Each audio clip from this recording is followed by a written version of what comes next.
I'm Scott Al Miller. This is my life living in Leon, Nicaragua. The sun is getting low and we've had a big storm today, so we have a lot of clouds and it's kind of dark.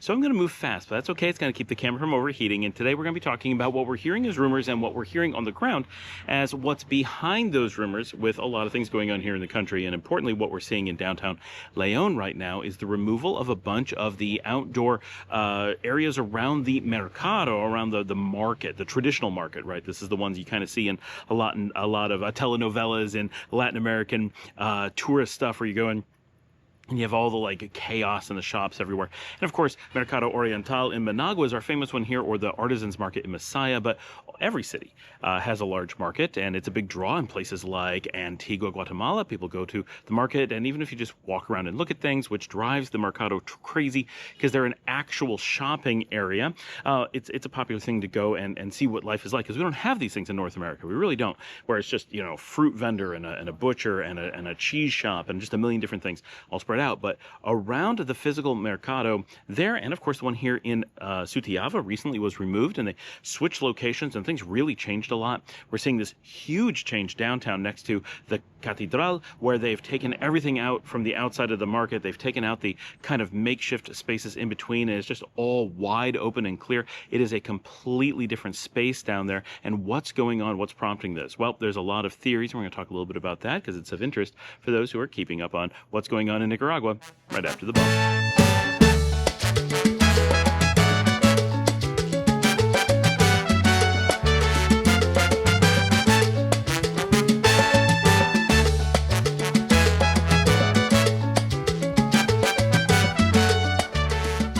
It's a beautiful evening. It's so quiet and still after our first major rain in some time. It's great. I'm going to be heading out to Antorchas for sushi this evening. They have a little sushi shop within the restaurant there, and I haven't been in a while, so that's going to be a nice time out after doing a little bit of grocery shopping. And so what's going on? Right, because this is of a lot of interest. Oh, before we get into that, I have to say, we went to the movie theater here in Leon last night, which is great. We like the movie theater. One, it is chaos trying to get in. You actually have to go and pay for your tickets and pay for your food before you go and like place the order to pick it up. It's so confusing, and nothing is labeled. Other than that, it's inexpensive and a lot of fun. 4 of us went, and I think it was like $30 or so, but we got nachos, popcorn, sodas, and plus 4 entradas, tickets to go into the movie. We went and saw The Odyssey, and I have to say, all 4 of us absolutely hated the movie. It was terrible. The sound design, I have to say, it was so noticeably bad that the sounds you were hearing and what was on screen didn't match at all. Not even with, you give Hollywood a lot of, like, swords make this metal sound that in real life they don't make. Yeah, we understand that, but the sounds just didn't match, right? The sound of heavy boots on wood when people are running in leather on soft dirt, like really, really phoned in. The music sounded like we were watching The Never-Ending Story. The pacing of the movie was terrible. The directing was terrible. It was bad, right? I'm not a fan of The Odyssey, but my daughter is. My other daughter likes it a bit. My wife is a big fan of The Odyssey, and they're like, this wasn't true to The Odyssey. Like, for Odyssey fans, this was terrible. For people just looking for a good movie, it was terrible. If you're looking for a good story, it was terrible. If you're looking for any kind of like quality movie making, it was terrible. All of us were completely appalled by how bad that movie was. So it's been a long time since I had to come out and say, wow, that was a bad movie. But since I do cinema studies with my daughter, it's worth noting, this is not a classic in any sense of the word, and everybody tied to it should be embarrassed beyond belief. And I can't believe that it had people like Anne Hathaway, who's incredible, and it was a great cast, right? And it just bad. So bad.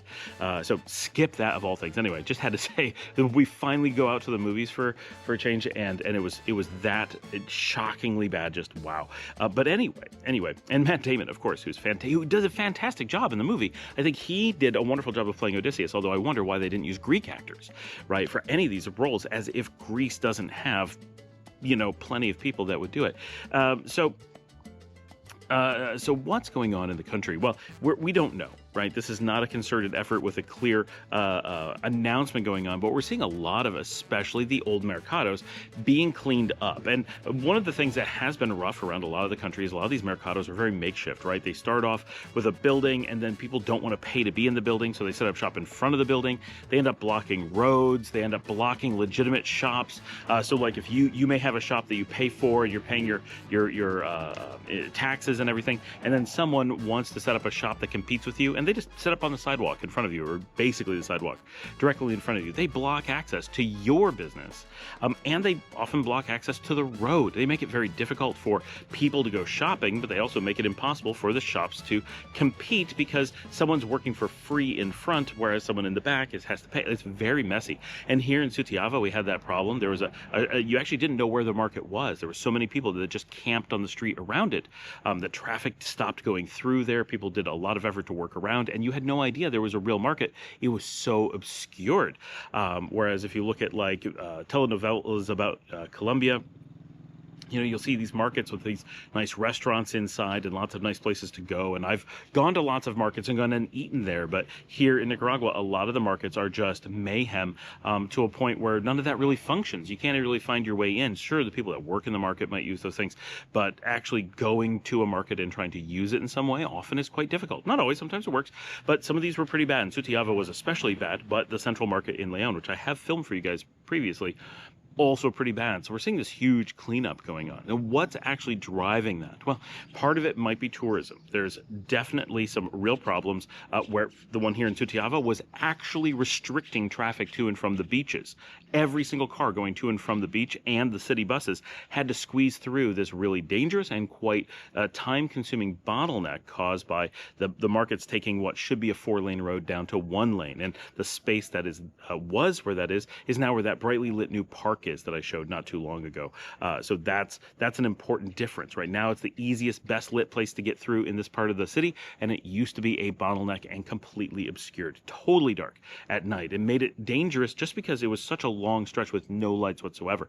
So that's not necessarily anyone's fault, but there was all kinds of stuff in the street. It was a mess, and it was dangerous for animals too, because animals trying to get through that area would be stuck in traffic. So huge improvements. We're really thankful for what they did here in Sutiava. Something similar seems to be going on downtown. They're clearing out this area around the cathedral, which is important because that's a heavy trafficked area. It was what should be a tourist area, but the market was so sprawling and poorly organized and unofficial that it made it quite off-putting. It made people worried about being in that part of the city. And instead of being a beautiful centerpiece, it was looking really nasty. And being right next to the cathedral, it impacts them, it impacts the tourist district, and it really heavily impacted the shopping district down there. So that's being changed. We're assuming that tourism is driving a lot of it. But the big rumor we've heard from a number of sources, and this makes a lot of sense, is that there's a lot of foreign investment going on in the country currently. And foreign investors are generally pretty picky depending on what part of the world they're from. If they're coming from, and one of the reasons that people tend to panic about foreign investment is if you get it from North America, it tends to be very corrupt, and people come in. Obviously, every business is different, but you have a very strong tendency of businesses coming in, and we see this in Venezuela, we see this here, right?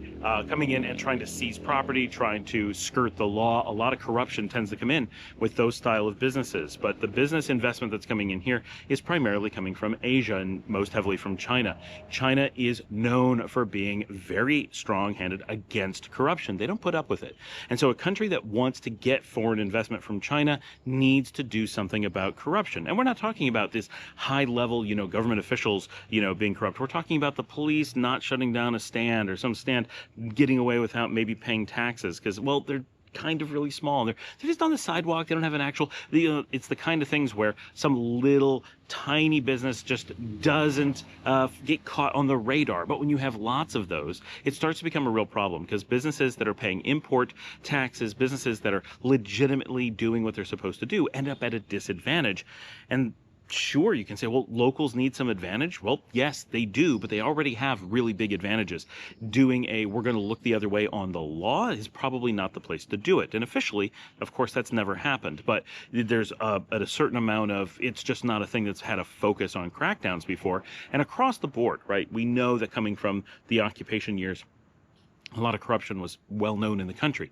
And over time, as the country has become more and more stable, crackdowns on that have become a really big thing. And having lived here for so long, we've seen that go away, right? And people used to talk about the kinds of problems you would run into back 15 years ago. Today, we really don't hear about those things, except for stories from the old days, right? So being in a country where the rule of law is really strong and really taking hold and being treated really with priority, It's fantastic. And now we're starting to, we believe, see that being applied to these little makeshift businesses, which have been quite legitimately potentially causing problems, because anyone who wants to run a legitimate store is really, really suffering. And to give an example, if you go down very close to the cathedral, there are like shoe shops. Some of them are chains like Par 2 and Payless Shoes. They put in real stores with lights and air conditioning and salespeople. And then just a block away is a place where someone getting secondhand stuff from the United States or whatever sets up shop, and they're not getting it for free. They're bidding on it, but they get it very, very cheap because they have a connection in many cases, and they're selling, but they're not paying their taxes, potentially, right? We don't know in any specific spot, but you could imagine they end up setting up on a sidewalk. They don't pay any taxes. They block some other shop. It's hard to compete with someone who may not be paying all of their dues along the way. Of course, they're going to be able to make higher margins so they can sell things cheaper. And we see the same thing in the restaurant business, right? Being in a restaurant, we know we've had competing restaurants. This is not why we decided to shut down our restaurants, hardly the deciding factor, but we know some restaurants are not paying minimum wage. They're, threatening employees and being like, oh yeah, you want to get paid even what you're getting paid? You better not rock the boat, right? There's no other jobs in town. What are you going to do?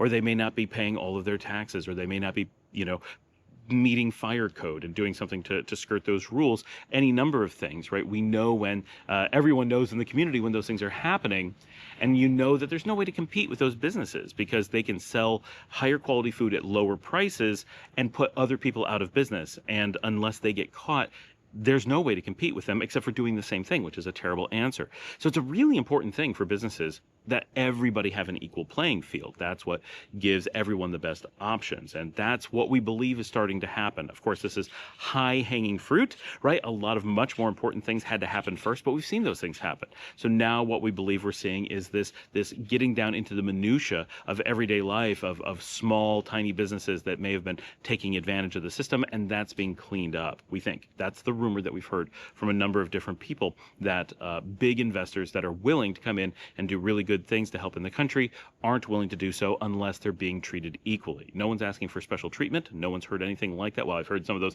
ridiculous rumors, and when you ask someone to clarify, they actually say, well, they want this treatment. And you're like, that's the standard treatment that everyone gets. Like, oh, well, I guess they want that. Exactly. They're demanding that they not be being cheated, right? Which is completely fair. Literally, it's the definition of fair. So that's good, right? But it's been a country that just has not had large-scale foreign investment, so there hasn't been any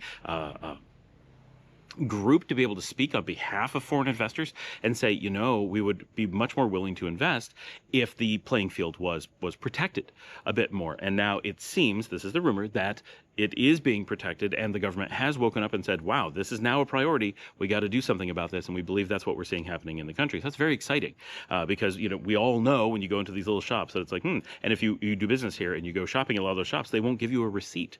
And if you ask for one, they're like, oh, well, now we have to change our prices, right? Or they'll just flat out refuse, which they must give you a receipt, right? And they'll be like, no, I'm not willing to do business with you if you ask me to be legal, right? And everyone's used to this, right, in the past. And so having that system go away where you can go into any shop and with confidence know that, if they're a running business, you can fully do business with them, get a receipt, and actually, because one of the things is if you're a business and you buy a bushel of apples, right? You need to be able to write that off as a business expense because you don't owe taxes on the money you spend to make food. You have to make your money on the profits.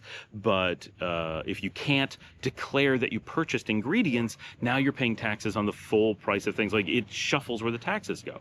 And so you end up at a great disadvantage. So, or in an impossible position. So it really does affect every little business, all kinds of transactions when you're doing business in country. And so I think this is probably what is happening. It does seem that way. It's a really good thing. This is a symptom of a small country recovering from a situation that was pressured onto it, that was not good for it, and it has taken a long time, as it would, to be able to get down into the everyday life and correct these things. And maybe that's not what we're seeing, but it sure seems to be that way, and it fits with a general trend that we've seen roll across over the decades. So we're seeing really good things happening, and I think this is a symptom of that. Of course, it's a change of how things work, and some people are always averse to change and like, oh, well, this is changing some traditional thing. Yeah, but not every traditional thing is good, right? The United States did a lot of terrible things before 1865, and it doesn't mean that tradition is a good one you want to carry on, right? don't want to throw things away just because they're traditional, but you also don't want to keep them just because they're traditional. That's just another way of saying corruption, right? We're not going to improve because we like the way things work. That makes no sense whatsoever. You always want to keep getting better, and that is what we see on the ground, which is what makes it such an encouraging place to live. We have a bright future. People see a bright future. You feel that in everyday life. So thanks for joining me. Like and subscribe. If you'd like to help support the channel, you can buy me a coffee at buymeacoffee.com/ScottAlanMiller. Comes directly to me. It's like Patreon. If you're looking for an interesting project that I've been working on, I recently released Ackman. It is a file server for small businesses to help them, mostly with their HR departments, give out files that they can tell when their employees have accessed them and when their employees have acknowledged having read them, and it gives you a way to follow up and keep track of all that for legal reporting, which is why it's mostly for HR departments, but it's completely free and open source, and it's available at Ackman, ACKMAN.waxquixotic.com. You heard it from me. You can also buy me a coffee on there. Thanks for joining me. Remember to join us on Thursdays for the live stream. Remember to join our expats forum at expats.nicaragua.com. Everything's free, and I will see all of you tomorrow.